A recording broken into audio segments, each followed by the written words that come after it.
नमस्कार विद्यार्थी मित्रों, आज हम हिंदी लोक भारती 10वीं कक्षा का पहली कविता देखते हैं।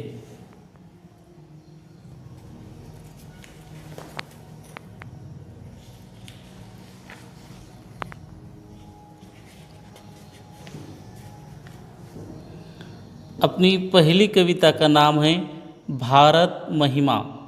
पहली कविता के कवि है भारत महिमा। इस कविता के कवि है जयशंकर प्रसाद। विद्यार्थी मित्रों, हम जयशंकर प्रसाद जी का परिचय देखते हैं। जन्म 1890 वाराणसी उत्तर प्रदेश में उनका हुआ है और उनका मृत्यु 1937 वाराणसी उत्तर प्रदेश में हुआ है। परिचय: जयशंकर प्रसाद जी छायावादी युग के 4 स्तंभों में से एक है। आप बहुमुखी प्रतिभा के धनी हैं। कवि, नाटककार, कथाकार, उपन्यासकार तथा निबंधकार के रूप में आप प्रसिद्ध हैं। आपकी रचनाओं में सर्वत्र भारत के गौरवशाली अतीत, ऐतिहासिक विरासत के दर्शन होते हैं। प्रमुख कृतियाँ यानी उन्होंने लिखी गई जो प्रमुख किताबें हैं उनका नाम: झरना, आंसू, लहर, लहर ये काव्य है। कामयानी, महाकाव्य, स्कंदगुप्त, चंद्रगुप्त, ध्रुव स्वामिनी ऐतिहासिक नाटक है। उन्होंने नाट्य का भी लेखन किया हुआ है। प्रतिध्वनि, आकाशदीप, इंद्रजाल कहानी संग्रह है। कंकाल, तितली, इरावती उपन्यास आदि उनके प्रमुख रचनाएं प्रसिद्ध है या कृतियाँ प्रसिद्ध है। अब हम प्रस्तुत कविता या पद्य संबंधी की जानकारी लेते हैं। देखो, प्रस्तुत कविता में कवि ने अपने देश के गौरवशाली अतीत का सजीव वर्णन किया है। कवि का कहना है कि हमें अपने देश पर गर्व करते हुए उसके प्रति अपना सर्वस्व नछावर करने के लिए हमेशा तत्पर रहना चाहिए, ऐसा कवि का कहना है। अब हम कविता देखते हैं। भारत महिमा। हिमालय के आंगन में उसे किरणों का उपहार उषा ने हंस अभिनंदन किया और पहनाया हीरक हार। जगे हम लगे जगाने विश्व, लोक में फैला फिर अलोक। वेयतम पुंज हुआ तब नष्ट, अखिल संस्कृत हो उठी अशोक। विमल वाणी ने वीणा ली, कमल कोमल कर में सप्रीत। सप्त स्वर सप्त सिंधु में उठे, छिड़ा तब मधुर साम संगीत। विजय केवल लोहे की नहीं, धर्म की रही धरा पर धूम।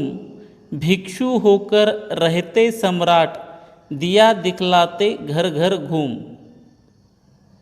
गोरी को दिया दया का दान, चीन को मिली धर्म की दृष्टि। मिला था स्वर्ण भूमि को रत्न, शील की सिंहल को भी सृष्टि।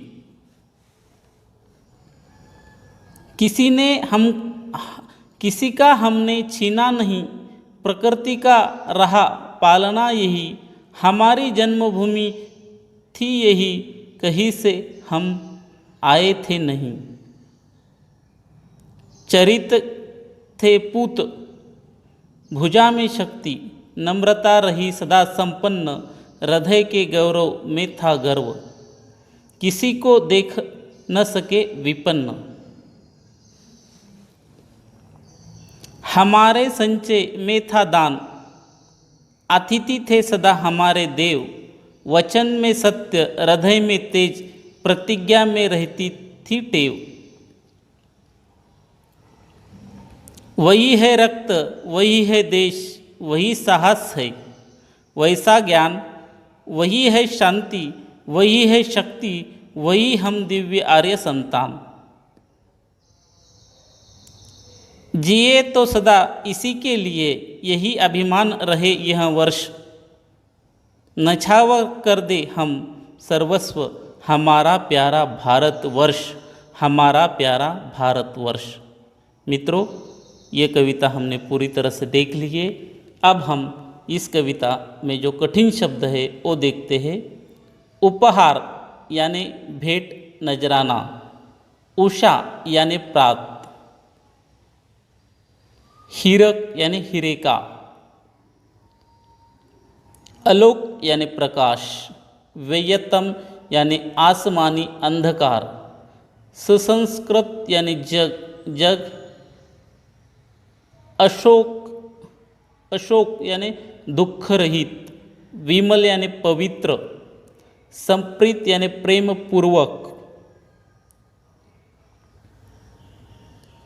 सप्तस्वर यानी 7 स्वर, साम यानी मनमोहक, लोहे, विजय केवल लोहे की नहीं, लोहे यानी युद्ध, यहाँ लोहे का अर्थ युद्ध है। धर्म यानी शस्त्र यानी नियति के अनुसार कर्म करना, धरा यानी भूमि, शील यानी चरित्र,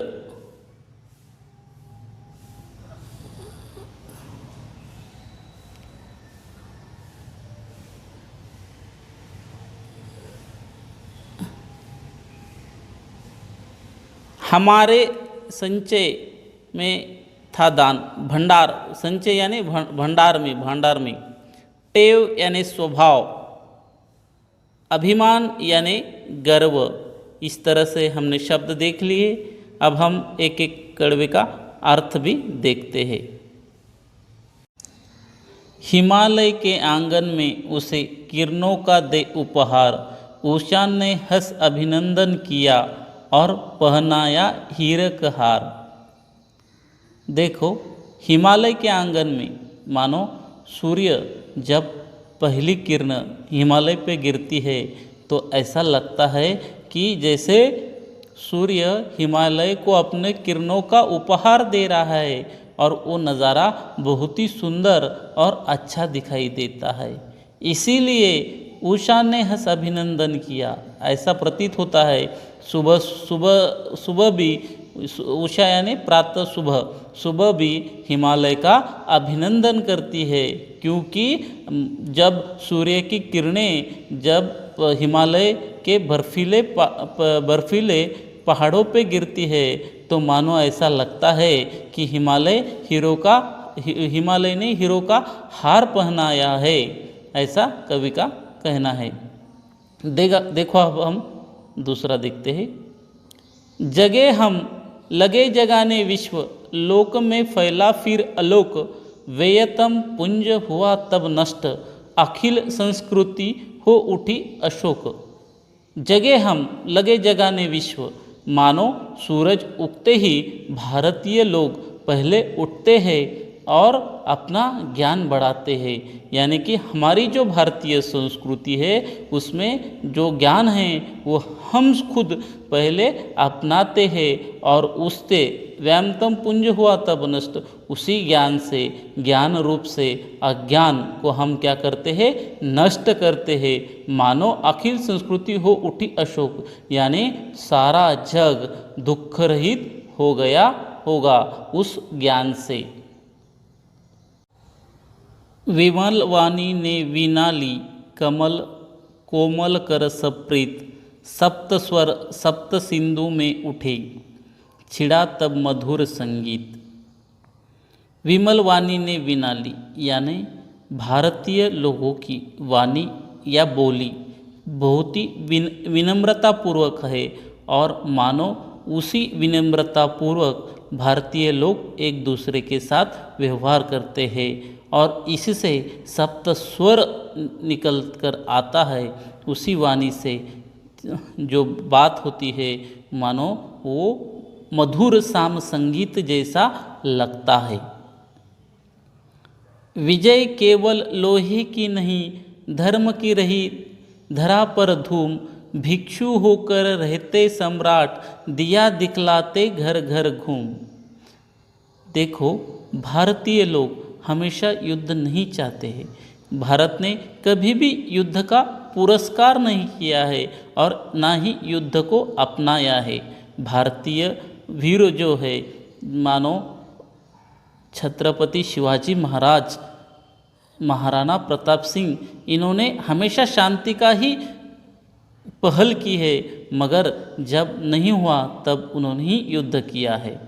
विजय क्योंकि वो जानते हैं कि युद्ध से किसी को शांति नहीं मिल सकती। शांति चाहिए तो हमें एक दूसरे के साथ मिल बांट कर बातें करनी चाहिए, तभी उससे हल निकल सकता है। भिक्षु होकर रहते सम्राट, दिया दिखलाते घर घर घूम। यानी हमारे देश के जो सिद्धार्थ गौतम बुद्ध जी है, उन्होंने इतने बड़े सम्राट थे, मगर वो भी शांति के लिए वो सब घर बार त्याग कर भिक्षु की तरह अपना जीवन बिताते हैं और दिया दिखलाते घर घर घूम, लोगों पर दया दिखलाते हैं। गौरी को दिया दान, चीन को मिली धर्म की दृष्टि, मिला था स्वर्ण भूमि को रत्न, शील की सिंहल को भी सृष्टि।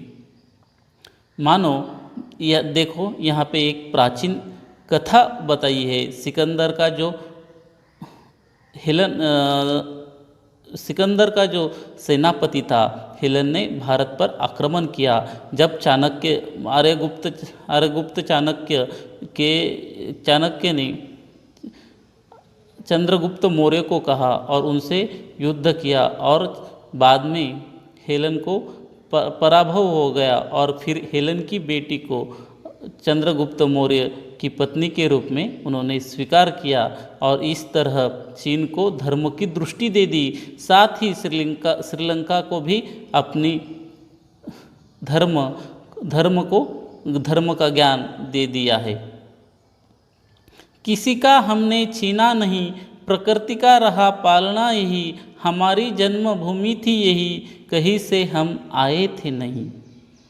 हमारे भारतीय लोग पहले तो किसी का छीनते ही नहीं, अपना ही सर्वस्व बोलते जो है उसी पे गुजारा करते हैं या समाधान मानते हैं, मगर प्रकृति का रहा पालना ही, क्योंकि हमें प्रकृति ने ही इतना दिया है कि हमको किसी से लेने की ज़रूरत ही नहीं।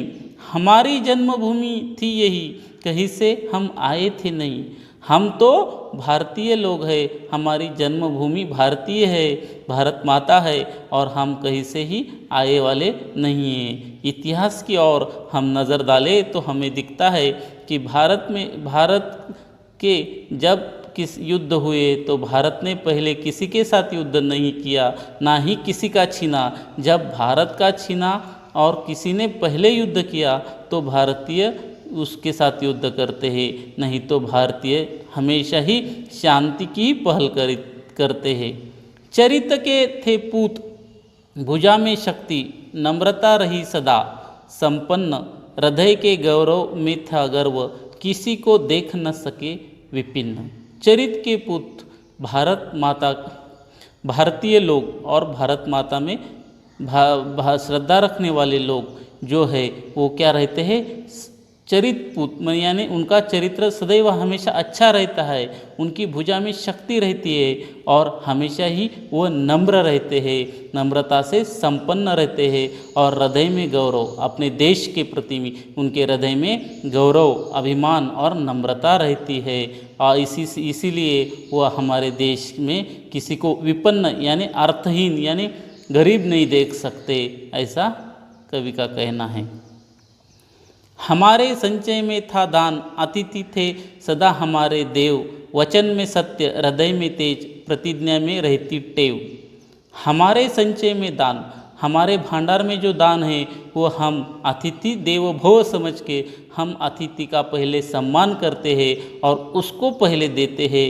वचन में सत्य, और हमेशा भारतीय लोग हमेशा अपने वचन में सत्यता निभाते हैं, और हृदय में तेज, हमेशा वो सत्य ऐसी भाषा है जिसे बोलने से किसी को डर नहीं लगता, और हमारी प्रतिज्ञा, हमारा स्वभाव रहती है, और प्रतिज्ञावश हम हमारा जीवन जीते हैं, ऐसा कवि का मानना है।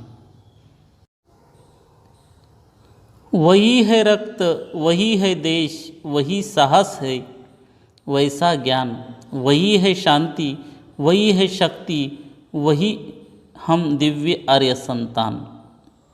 देखो कवि यहाँ इतिहास की पहल करते हैं। इतिहास में जैसे वीर, चरित्रवान, शांतिवान और संपन्न भारतीय लोग थे, हमारे पूर्वज थे, वैसे ही हमारे देश के आज वो कवि कहते हैं कि वही हमारा देश है और वही हमारा साहस है, वही हमारा ज्ञान है, वही हमारी शांति है, वही शक्ति है और उसी दिव्य आर्यों की, आर्य यानी पूर्वजों की हम संतान हैं। जहाँ जिए तो सदा इसी के लिए, यही अभिमान रहे यह हर्ष, निछावर कर दे हम सर्वस्व हमारा प्यारा भारतवर्ष। जिए तो सदा इसी के लिए, हम अपने देश के लिए ही हमेशा जीते रहे और हमारा देश अब हमारा अभिमान रहे, हमारा हर्ष रहे, हमारा गर्व रहे, ऐसा कवि का मानना है। और हमारे देश के लिए हम अपनी जान तक या हमारा सर्वस्व नछावर कर दे, नछावर कर दे हम सर्वस्व, यानी शरीर से, आर्थिक स्थिति से हम पूरी तरह देश के लिए समर्पित हो जाए। प्यारा हमारा प्यारा भारतवर्ष, इस तरह हमारा प्यारा भारतवर्ष है, ऐसा कवि का मानना है। देखो मित्रों, इस तरह कवि जयशंकर प्रसाद जी ने भारत महिमा कविता में अपने देश का वर्णन बहुत ही अच्छी तरह से किया है। धन्यवाद।